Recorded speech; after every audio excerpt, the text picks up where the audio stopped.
এতগুলো খাবার দেখে কি ভাবছো কোনো পিকনিক না, আজ রামনবমী। সেই হিসাবে এতগুলো খাবার আমার মা স্পেশালি তৈরি করেছে। তো আজ রামনবমী, সকলকে জানাই রামনবমীর শুভেচ্ছা এবং ভালোবাসা। দেখতে পাচ্ছ আমাদের মেনু। যাই হোক, এরপরে খাওয়া দাওয়া করে আমরা সপরিবারে বেরিয়ে পড়লাম। কোথায় বেরিয়ে পড়লাম? আজকে আবার বাসন্তী পূজা, সেই হিসাবে বাসন্তী পুজো দেখতে। সেই হিসাবে আমরা টোটোকে রিজার্ভ করে নিয়েছিলাম এবং সপরিবারে বেরিয়ে পড়লাম বাসন্তী পুজো দেখতে। এবং মজার কথা হলো, আজকে আরেকজন অ্যাডিশন হবে, মানে আমার মাসিও আমাদের সাথে যাওয়ার জন্য মানে রিকোয়েস্ট করেছে। তো সেই হিসাবে আমরা প্রথমে চলে গেলাম মাসির বাড়ির দিকে। মাসির বাড়ির দিকে গিয়ে মাসিকে তুলে একবারে আমরা যাব শাহপুরে। তোমরা জানো মালদাতে শাহপুরে মেলা অনুষ্ঠিত হয় এবং ধুমধাম করে বাসন্তী পুজো হয়। তো সেই হিসাবে মাসিদের বাড়ি চলে আসলাম এবং আলটিমেটলি কিছুক্ষণ অপেক্ষা করার পর মাসি উঠে গেল এবং মাসি উঠে যাওয়ার পর আমাদের টোটো রওনা দিয়ে দিল। যাই হোক, ভিডিও শুরুর আগে তোমরা যদি চ্যানেল নতুন হয়ে থাকো এবং চ্যানেলটা এখনো সাবস্ক্রাইব না করে থাকো তাহলে কী করছো, তাড়াতাড়ি সাবস্ক্রাইব করে দাও, কারণ নতুন নতুন ভিডিও খুব তাড়াতাড়ি আসতে চলেছে। যাই হোক, এরপরে মোটামুটি 10 মিনিট লাগলো শাহপুর যেতে। এবং আরেকটা কথা গাইস, তোমরা বাসন্তী পূজা কবে গেছিলে? লাস্ট বাসন্তী পুজোতে শাহপুর কবে গেছিলে? এবং শাহপুরে তোমাদের স্পেশাল মেমোরি কী আছে অবশ্যই কমেন্ট বক্সে জানিও কিন্তু, কারণ আমি দীর্ঘ 5-6 বছর পর শাহপুরে যাচ্ছি। আমি লাস্ট গেছিলাম মোটামুটি 18-19 সালে আমার মনে হয়, তারপরে হয়তো গেছিলাম, হয়তো মনে পড়ছে না, তবে 18-19 সালেই গেছিলাম রাত্রিবেলা। তো যাই হোক, এরপরে যখন যাই তখন দেখলাম খুব একটা ভিড় ছিল না, তবে ভিড় ঠিকঠাকই ছিল। এবং আমরা যখন যাই তখন মোটামুটি 5:30 থেকে 6টা বাজে, সে হিসাবে আমরা চলে গেছি। এই যে দেখতে পাচ্ছ আমরা পৌঁছে গেছি, দেখতে পাচ্ছ টোটোর ভিড়। এবং আস্তে আস্তে আমরা সপরিবারে নেমে পড়লাম এবং আস্তে আস্তে আমরা ঢুকতে চলেছি বাসন্তী পুজোর মেলার দিকে। হাঁটতে হাঁটতে চলে যাচ্ছি বাসন্তী পুজো মেলার দিকে। এটা বহু বছর ধরে আসছে, মানে বহু বছর ধরে বাসন্তী পুজো হয় এবং এটা শাহপুরে হয়। এই দেখতে পাচ্ছ দুধারে দুই মেলা, দেখতে পাচ্ছ ঝালমুড়ি নিয়ে বসে আছে, টিপ ফিপ নিয়ে বসে আছে, আইসক্রিম নিয়ে বসে আছে, বিভিন্ন আচার দেখতে পাচ্ছ এবং বহু বই দেখতে পাচ্ছ, মজার মজার বই, ভুট্টা দেখতে পাচ্ছ, বহু পুতুল দেখতে পাচ্ছ, বহু জিনিস এই মেলাতে দেখতে পেলাম যেগুলো হারিয়ে গেছে।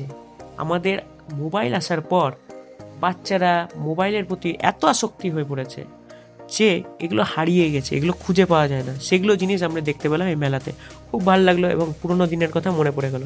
এতে দেখতে পাচ্ছ কত পুতুল এবং কত কি দারুণ লাগছিল দেখতে। তার বহু জিনিস, যেমন বেবলেট থেকে আরম্ভ করে বহু জিনিস, টিপ, সাজার জিনিসপত্র থেকে আরম্ভ করে বহু জিনিস, এবং খাবারের জিনিস তো আছেই, ওটা বাদই দিলাম, কিন্তু বহু জিনিস এখানে রাখা আছে এবং আমার মানে চাইল্ডহুডের কথা মনে পড়ে গেল। দেখতেই পাচ্ছ আমরা এককালে মানে একবেলায় আমরা বলতে আমি ছোটোবেলাতে এই মেলা আসার জন্য কান্নাকাটি করতাম লিটারেলি, আর এখন মানে গেলে ভালো হয় বা এরকম কিছু হয়ে যায়। যাই হোক, এরকম মনে হয়। তো এরপরে দুধারে দুই মেলা দেখতে দেখতে আলটিমেটলি আমরা ঢুকে পড়লাম মন্দিরের চত্বরে। তো চত্বরটা বেশ আগের থেকে একটু ইমপ্রুভই করেছে, রং ফং করেছে, সাজিয়েছে ভালো। এ দেখতে পাচ্ছ মন্দির, এই যে দেখতে পাচ্ছ, দারুণ লাগছিল। অনেকদিন পর আসলাম এবং মন্দিরটা আমার ভালোই লাগে, যবেই আসি তবেই ভালো লাগে। তোমরা কি এই বছর গেছিলে? অবশ্যই কমেন্ট বক্সে জানিও। এরপর আস্তে আস্তে ঢুকে পড়লাম গেট দিয়ে, দেখতে পাচ্ছি এখানে টিকিট কাউন্টার বা সেবা কেন্দ্র। এরপর আস্তে আস্তে ঢুকে পড়লাম। ভিড়টা আস্তে আস্তে বাড়তে চলেছে, কারণ সন্ধ্যা লাগছে এবং মানুষের আনাগোনাও শুরু হয়েছে, দেখতেই পাচ্ছ। এরপরে মন্দির চত্বরে ঢুকে আস্তে আস্তে আমরা মেন পার্টের দিকে চলে গেলাম। মেন পার্ট বলতে কি, আমাদের বাসন্তী পূজা এবং স্বামীজি প্রণবানন্দজির আশ্রম দেখব বা মূর্তি দেখব, এবং তার সাথে শিব ঠাকুরের মূর্তি দেখবো। 3টা মূর্তি আমরা দেখতে পাবো। চলে এক করে দেখে নিই। এ দেখতে পাচ্ছ মন্দিরের চারিদিক, দেখতে পাচ্ছ। এরপরে আস্তে আস্তে ঢুকে পড়লাম শিব ঠাকুরের মন্দিরের দিকে। ওখানে মুছামুছি করছিল বলে আমাদেরকে ঢুকতে দিচ্ছিল না, কিন্তু পরে আমি ঢুকে পড়লাম চুপচাপ করে এবং ছবিটা তুলে নিলাম। দেখতেই পাচ্ছ শিব ঠাকুর, কেমন লাগছে অবশ্যই কমেন্ট বক্সে জানিও। আমার তো দারুণ লেগেছে। এরপরে ওখান থেকে বেরিয়ে পড়লাম এবং স্বামীজি প্রণবানন্দজি মহারাজের মন্দিরে ঢুকে পড়লাম। এই যে দেখতে পাচ্ছ স্বামীজি প্রণবানন্দজি মহারাজের মূর্তি, কেমন লাগছে অবশ্যই কমেন্ট বক্সে জানিও। এবং এত সুন্দরভাবে তোমরা ছবি তুলতে পেরেছো কিনা বা ভিড় কেমন ছিল সেটাও অবশ্যই কমেন্ট বক্সে জানিও কিন্তু। দেখতে পাচ্ছ চারিদিকে পরিবেশ দুর্দান্ত লাগছে এবং এখানে প্রসাদ বিতরণীয় হচ্ছিল। এরপরে আমি প্রণাম করে নিলাম এবং এরপরে আমরা সবাই প্রণাম করে কিছু ছবি তুলে চলে গেলাম নেক্সট ঠাকুর দেখতে। সেটা হচ্ছে, তোমরা জানো যার জন্য গেছি, সেটা হচ্ছে বাসন্তী পুজো। এই যে বাসন্তী পুজো হচ্ছে, কিন্তু গেট লাগানো ছিল বলে ঢুকতে দেয়নি। তো তাও গেটের বাইরে থেকেই ছবি তুলে তোমাদেরকে দেখিয়ে দিলাম। বাসন্তী পুজো হয়ে গেছে এবং দুর্দান্ত লাগছে, দেখতেই পাচ্ছ। যাই হোক, এরপরে আমি চারিদিকে তোমাদেরকে দেখিয়ে দিলাম যে ভিড় কেমন হয়েছিল। এ দেখো, দেখতে পাচ্ছ ভিড়, দারুণভাবে ভিড় ছিল। আস্তে আস্তে ভিড় বাড়ছিল, কমছিল না। এরপরে দেখতে পাচ্ছ আরেকটা অ্যাডিশনাল মূর্তি শিব ঠাকুরের এবং পার্বতীর, দারুণ লাগছিল। তোমাদের কেমন লাগছে অবশ্যই কমেন্ট বক্সে জানিও কিন্তু। এরপর আস্তে আস্তে আমরা দেখতে পেলাম যে মানুষের আনাগোনা বেড়ে চলেছে এবং আস্তে আস্তে মন্দিরের নিচে নেমে গেলাম। দেখতে পেলাম পাশে প্রোগ্রাম হচ্ছে। এই যে দেখতে পাচ্ছ প্রোগ্রাম, ভারত সেবাশ্রম সংঘের প্রোগ্রাম। এবং উল্টো দিকে দেখতে পাচ্ছ বই ঠই, লকেট ঠকেট সমস্ত কিছু বিক্রি হচ্ছে ভারত সেবাশ্রমের সংঘ থেকে। এরপর আমরা যজ্ঞ যেখানে হয় সেই যজ্ঞটা দেখে নিলাম। এরপরে যেখানে প্রোগ্রাম আছে সেখানে চলে গেলাম এবং প্রোগ্রামটা কিছুক্ষণ শুনতে লাগলাম।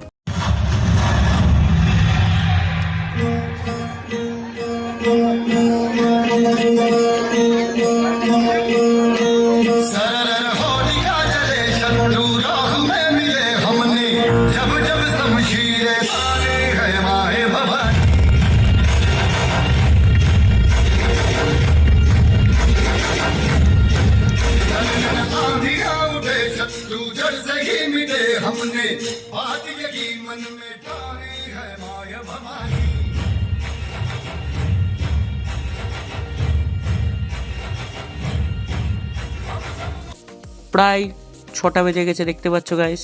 অন্ধকার নেমে আসছে এবং মানুষের আনাগোনা বেড়ে চলেছে। এরপরে কিছুক্ষণ জিরিয়ে নিলাম আমরা সবাই মিলে, এবং জিরিয়ে ঠিরিয়ে নিয়ে তারপরে আশেপাশে দেখতে গেলাম এবং দেখতে লাগলাম মানুষের ঢল নেমেছে, দেখতেই পাচ্ছ। এবং তারপরে আমরা কর্মসূচিটা ছবি তুলে নিলাম যে এগুলো কর্মসূচি হবে। তোমরা যদি দেখতে চাও অবশ্যই ভিডিওটা পজ করে দেখে নিও। এবং লাস্টলি আস্তে আস্তে আমরা বেরিয়ে পড়লাম এবং গেটে যখন বেরালাম তখন দেখলাম মানুষের ঢল নেমেছে। এরপরে একটু গলা শুকিয়ে গেছিলো বলে কোল্ড ড্রিঙ্কস কিনে দিল মাসি এবং কিছু ভুট্টা টুট্টা কিনে আমরা এইভাবেই কমপ্লিট করে নিলাম আজকের দিনটা। এরপরে আমরা বাড়ি এসে আবার চলে গেলাম রামনবমী মেলা দেখতে। সেই হিসাবে হাঁটতে হাঁটতে চলে গেলাম। রামনবমী মেলা কোথায় হয় তোমরা জানো, রামকৃষ্ণ মিশনের সংলগ্নে। সেই হিসাবে হাঁটতে হাঁটতে বেরিয়ে পড়লাম রামনবমী মেলা দেখতে। যাই হোক, এরপরে আমরা যখন বাদে উঠলাম দেখছি ভিড় নাই বললেই চলে। তবে আস্তে আস্তে যখন ওই দিকে যেতে লাগলাম যেখানে মন্দিরটা আছে, রামের মন্দির সেই মন্দিরের ওখানে যেতেই দেখলাম দুধারে দুই মেলা বসেছে। এই মেলাটা অনুষ্ঠিত হয় রামনবমীর দিন, মানে নবমীর দিন অনুষ্ঠিত হয় রাত্রেবেলা। এই পারেও হয়, ওই পারে তো শাহপুরে তো মেলা হয়, তোমরা দেখতে পাচ্ছ বিভিন্ন ধরনের ফুড স্টল, খাবারের দোকান থেকে আরম্ভ করে, বইয়ের দোকান থেকে আরম্ভ করে, খেলনার দোকান থেকে আরম্ভ করে বহু জিনিস দেখতে পেলাম। এই যে দেখতেই পাচ্ছ। যাই হোক, এরপর পাপড়ের দোকান তো থাকবেই। তো এরপর সমস্ত কিছু অতিক্রান্ত করে আলটিমেটলি আমরা চলে গেলাম সেই কোথায়, মন্দিরে। আগের বছরও মন্দিরে গেছিলাম, এই বছরও আমরা মন্দির বাদ যাইনি। সো ইচ্ছা হলো রামের মন্দির যাওয়ার, তো সেই হিসাবে রামের মন্দিরে ঢুকে পড়লাম। এই দেখতে পাচ্ছ রামের মন্দিরে ঢুকে পড়লাম গাইস। এই যে মানুষজনের ঢল নেমেছে দেখতে পাচ্ছ। তবে একটু দেরি করে গেছিলাম বলে মানুষের ভিড়টা কমই ছিল, বেশি ছিল না। এই যে মন্দির, তো তোমরা কি আজকে গেছিলে মন্দির দেখতে? যদি গিয়ে থাকো অবশ্যই কমেন্ট বক্সে জানিও কিন্তু। এরপর আস্তে আস্তে ঢুকে পড়লাম। এই যে দেখতে পাচ্ছ রামের মন্দিরে রামচন্দ্র, সীতা এবং দেখতে পাচ্ছ বিভিন্ন ধরনের মূর্তি, সেটা হচ্ছে জগন্নাথ, বলরাম, সুভদ্রা এবং রামচন্দ্র দেবের মূর্তি পাশেই মানে ভোগ দিচ্ছিল। এরপরে আস্তে আস্তে আমরা বেরিয়ে পড়লাম। আজকের এইভাবেই আমরা কাটিয়ে তুললাম। কিন্তু মজার বিষয় হচ্ছে, হঠাৎ আমি আস্তে আস্তে ভাবছিলাম যে আগের বছর বন্ধুর সাথে দেখা হয়েছিল, এই বছর হয়তো বন্ধুর সাথে দেখা হলো না। কিন্তু সাডেনলি যখনই আমরা বেরিয়ে যাচ্ছিলাম মেলা থেকে, তখনই দেখতে পেলাম আমার বন্ধু উল্টা দিক দিয়ে আমার দিকে আসতে লাগলো, দেখতেই পাচ্ছ। আলটিমেটলি আমার বন্ধুর সাথেও দেখা হয়ে গেল এবং মনের ইচ্ছা পূরণ হয়ে গেল এবং একটা সেলফি তুলে আজকের ভিডিওটা শেষ করলাম।